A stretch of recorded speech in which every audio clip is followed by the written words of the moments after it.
यासीन, कसम है कुरान की जो हिकमत से भरा हुआ है।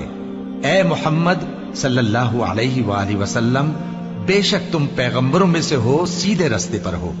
ये कुरान गालिब व मेहरबान का नाजिल किया हुआ है ताकि तुम उन लोगों को जिनके बाप दादा को खबरदार नहीं किया गया था खबरदार कर दो कि वो गफलत में पड़े हुए हैं। उनमें से अक्सर पर अल्लाह की बात पूरी हो चुकी है, सो वो ईमान नहीं लाएंगे।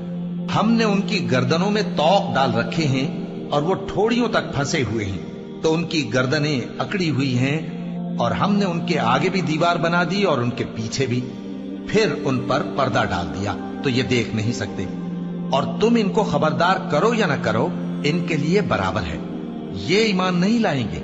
तुम तो सिर्फ उस शख्स को खबरदार कर सकते हो जो इस नसीहत यानी कुरान की पैरवी करे और रहमान से गायबाना डरे, सो उसको मगफिरत